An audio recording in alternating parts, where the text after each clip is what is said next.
그 월급에 잠이 와?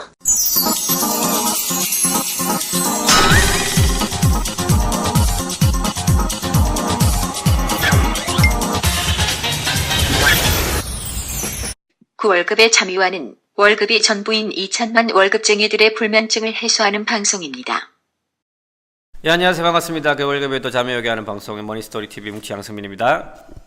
네, 엑셀아빠 손철입니다. 네, 표대표입니다. 예, 저희가 월급쟁이 연말정산 뽀개기 이제 4탄째인데요. 예, 4탄이라니까 이상하다. 예, 네 번째 시간인데, 예, 저희가 이제 쭉 살펴봤죠. 이제 저도 이제 좀 정리가 돼요. 총 급여가 들어온 다음에 근로소득 공제를 해줘서 근로소득 금액이란 게 산정이 되면, 그다음부터 저희가 지난 시간에 얘기했던 소득 공제 항목들을 쭉 빼가는 거죠.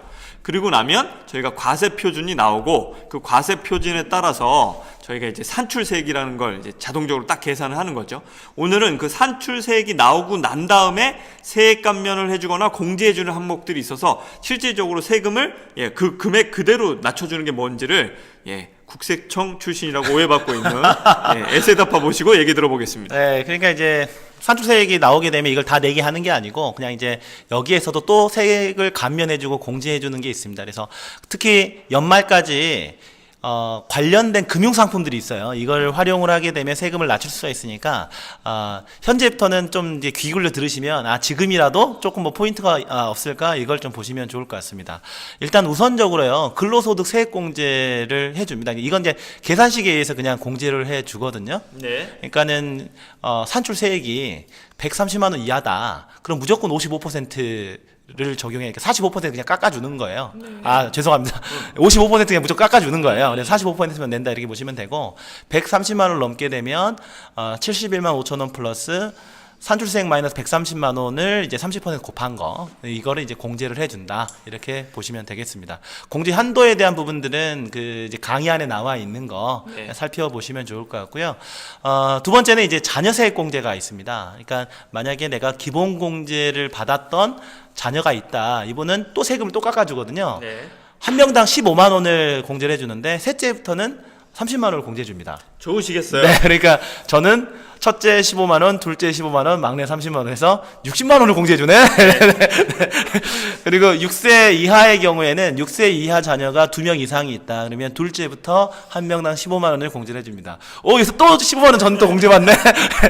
여기도 있고요. 그리고 만약에 올해 애가 태어났거나 올해 입양했다. 그러면 첫째 30만 원, 둘째 50만 원, 셋째 이상일 경우에는 70만 원을 공제해 준다. 만약에 표 대표님께서 내년에 애를 낳는다. 네. 올해 세금 나오는 거 보고 심각하게 한번 고려를 해보도록 하겠습니다. 네, 근데 이제 이게 이제 아동수당이라는 게 생겼잖아요. 근데 아동수당은 이제 그 6세 미만의 경우에는 무조건 이제 월 10만 원씩 지급하는 그런 부분들이 있기 때문에, 이거 짜증나, 이거 얘기 들으면. 원래 4월부터, 내년 4월부터 받을 수가 있는데, 진짜 뭐 때문에 이게 그 딜레이 돼가지고, 하여튼 어쨌든 저도 한 1년 6개월 받는 것 같더라고요. 어쨌든. 그래서 이제 올해까지는 자녀세액 공제로 지원이 되는데, 2018년부터 2020년까지는 뭐 6세 미만 자녀라든가 기본, 하여튼 그 다 중복해서 받을 수가 있다. 그런데 2021년도부터는 6세 미만의 경우에는 아동수당을 받으니까 그 이후에는 자녀세액 공제는 6세 이상의 자녀에 대해서만 그러니까 세액 공제를 해주는 형태로 바뀐다. 그래서 구체적인 일정 같은 경우는요, 한번 표를 보시면서 확인해 보시면 될 것 같습니다.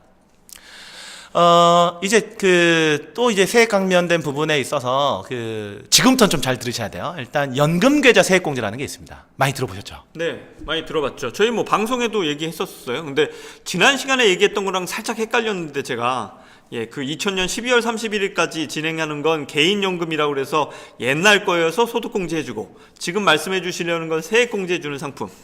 네, 맞습니다. 일단 연금계좌 세액공제는요, 일단 700만 원 한도로 공제를 해준다. 몇 퍼센트를 공제해주냐? 12%를 공제해주는데, 총 급여가 5,500만 원 이하일 경우에는 15%를 공제해준다, 이겁니다. 그런데 여기에 그 연금계좌에 해당되는 게 퇴직연금에 본인이 스스로 넣는 본인 불입분, IRP라고 하죠. 개인형 연금계좌에 본인이 넣는 거, 그 다음에 이제 과학기술인 공제에 넣는 거, 그 다음에 연금저축까지 포함이 되는데, 다만 연금계좌 한도가 700만 원이라고 하지만 연금저축만 불입할 때는 400만 원이 한도다. 네.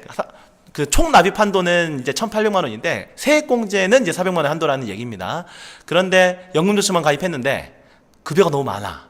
총 급여가 뭐 1억 2천만 원이 넘거나 종합소득 1억 원 넘는다. 이럴 경우에는 연금저축 계좌는 400만 원 한도가 아니고 300만 원 한도다 이렇게 보시면 됩니다. 네. 그러니까 만약에 지금 내가 조금 세금을 내가 좀 절감을 받고 싶어요. 그럼 어떻게 해야 될까요?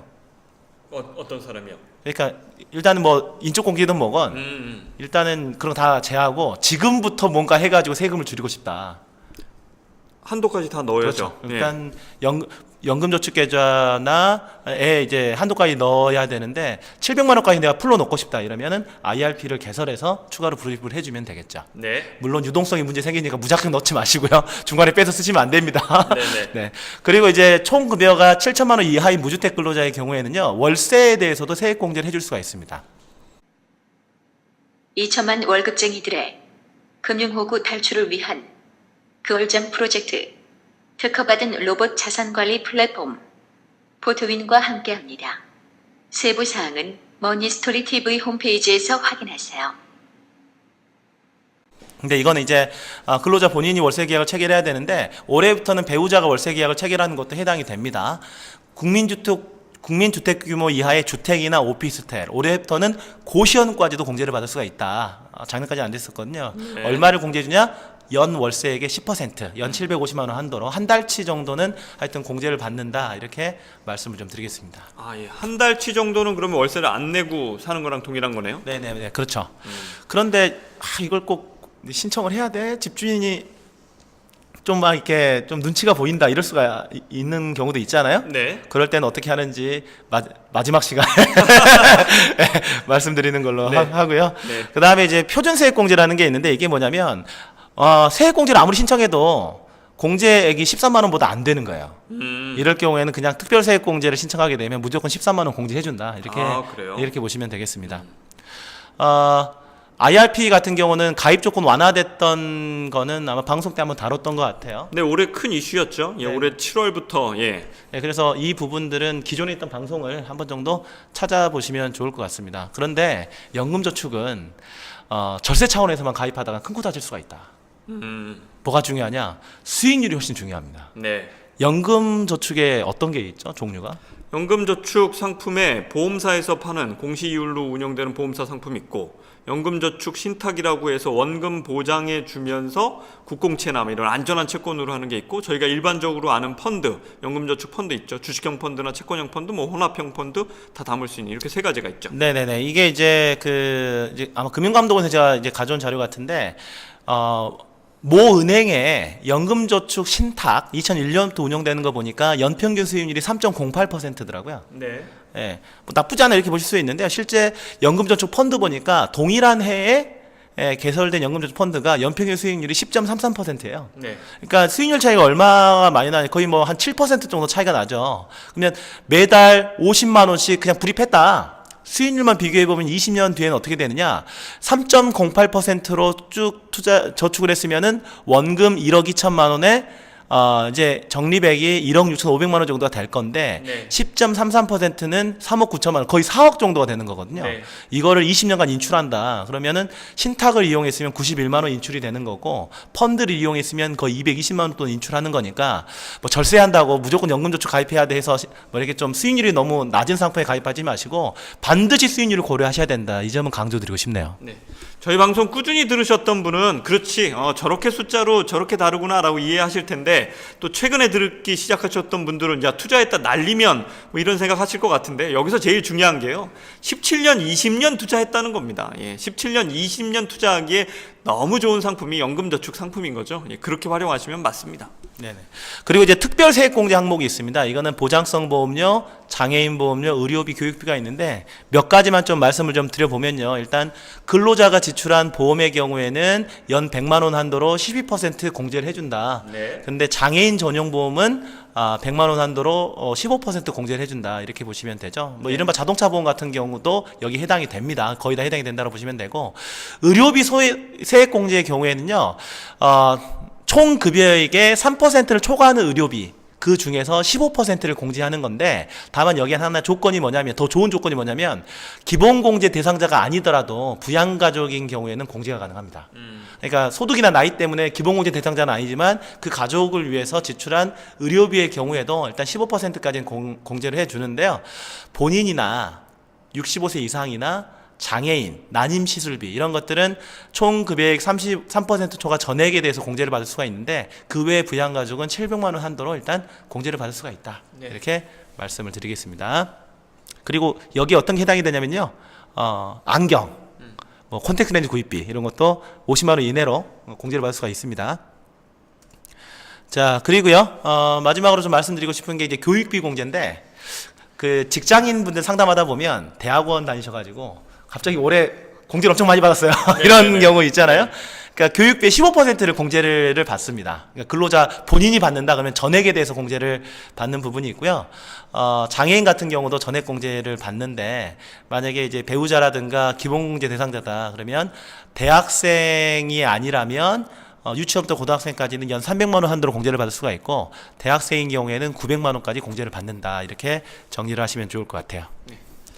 자, 그러면 대학원을 다시 가볼까요? 저희가 몇 가지 예를 들었습니다. 잘 쓰시던 돈에 대해서 잘 관리하시면 더 플러스적인 혜택이 있다. 근데 뭐 세액공제나 소득공제가 우선해서 또 그렇게 진행될 요소는 또 아닌 것도 있다. 이런 부분 잘 정리해 드렸으니까요. 올해 이제 얼마 남지 않았습니다. 연말정산과 함께 올해 마무리 잘 해주시면 좋겠고요.